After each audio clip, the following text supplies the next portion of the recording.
O corpo de Celso Daniel, prefeito de Santo André e estrela ascendente do PT, foi encontrado numa estrada rural no município de Juquitiba, na Grande São Paulo, com tiros e sinais de tortura. 2 dias antes, ele havia sido sequestrado após jantar em uma churrascaria em São Paulo com seu amigo Sérgio Gomes da Silva, conhecido como Sombra. Nas últimas 2 décadas, poucos crimes no Brasil tiveram tantos efeitos políticos e eleitorais, diretos e indiretos, como o sequestro e morte de Celso. Na época, ele era coordenador do programa de governo de Lula, que seria eleito presidente pela primeira vez no final daquele ano. A Polícia Civil de São Paulo concluiu que se tratou de crime comum e 6 homens foram presos e um adolescente apreendido. Os adultos foram julgados e condenados em júri popular. Mas a revelação, meses depois, de que havia um esquema de corrupção na administração comandada pelo prefeito, alimentou a versão de que o assassinato dele teria sido queima de arquivo. Fiuza. Olha, esse modus operandi a gente conheceu bem antes do Lula virar o maior ladrão da história da política brasileira. O PT, as prefeituras do PT, posso até dizer que não todas, mas era o modus operandi do partido. O PT ficou muito tempo na pureza. O PT ficou muito tempo nesse lugar que fica o PSOL, mais ou menos. Tipo assim, nós somos a beleza e a bondade contra o mal. Que, aliás, muita gente que era boa está nessa aí também. E o PT ficou muito tempo aquecendo ali na retórica, aparecendo como alternativa democrática, tinha um grande líder que era operário, criou esse sonho, vendeu esse sonho de um Brasil de brasileiros, oriundos da simplicidade, da humildade e tal. E assim que o PT colocou as mãos no primeiro cofre, tudo isso se transformou em indústria de sucção. Então, a gente sabe que os esquemas das prefeituras do PT eram com lixo e com jogo. O PT sempre gostou do lixo, mas não de fazer a limpeza urbana.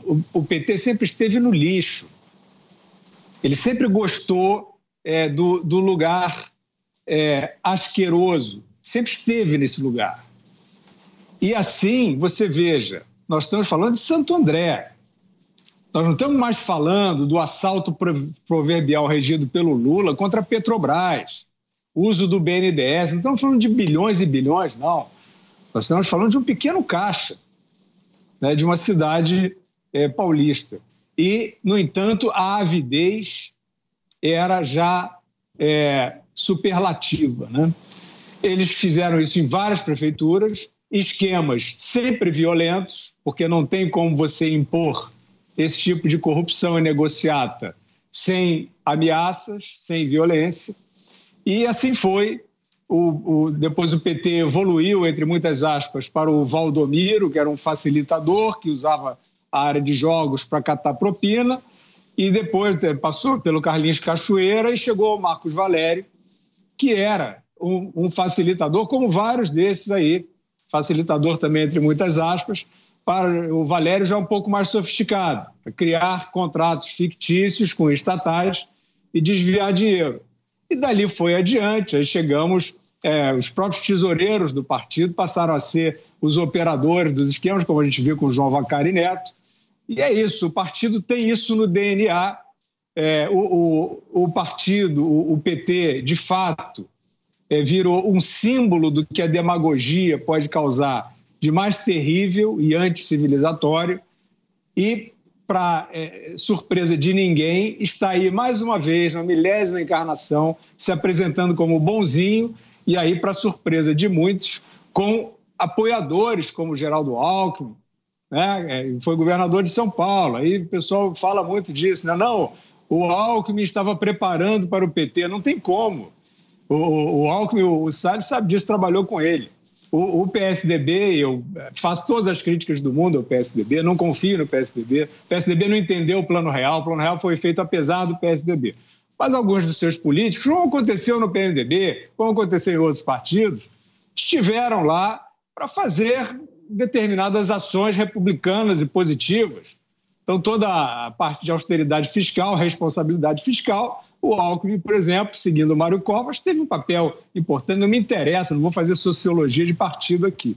E aconteceu o mesmo na época do Plano Real. E aí eu digo a importância da crítica no momento, né? Esses aí que já estiveram à frente de ações importantes que legaram ganhos importantes ao país e não apenas um padedê com o PT, estão agora esquecendo tudo que fizeram. O Fernando Henrique foi o primeiro a fazer essa lavagem de reputação com o Lula, dizendo que passando a mão na cabeça do Lula, e agora eles todos estão transigindo com esse partido que é criminoso desde a morte do Celso Daniel. Você, Zé? Esse caso é revelador e muito importante, marca a política do Brasil. Eu me lembro exatamente no dia, um deputado do PT, no Salão Verde, me disse: nossa, estão matando os prefeitos do PT, porque um ano antes tinham assassinado o Toninho do PT, e depois Celso Daniel. Então, o PT imediatamente cobrou a investigação e a investigação veio e mostrou as entranhas sujas e porcas da política do PT. Essa ideia de justificativa moral de que se rouba para fazer política, a conversa é para boi dormir. Quando um delegado, quando um policial prende um bandido, um ladrão na rua, não vai perguntar se vai usar esse dinheiro para quê. Não, roubou o dinheiro, está preso, é bandido. É assim que se faz as coisas. E havia essa justificativa moral, essa ética da malandragem. Ah, não, estamos aqui faturando no lixo, no caso lá do Celso Daniel também na área de ônibus, né, cobrando propina, mas é um bem maior. Nós estamos investindo em política. Essa história começou assim para chegar a milhões para a compra de sítio, compra de triplex e compra de bens, sim. Muitos ficaram muito ricos com dinheiro roubado público. Não existe justificativa moral para roubo, muito menos de roubo de dinheiro público. Então, esse é um processo importante. Eu segui esse caso em várias oportunidades aqui em Brasília.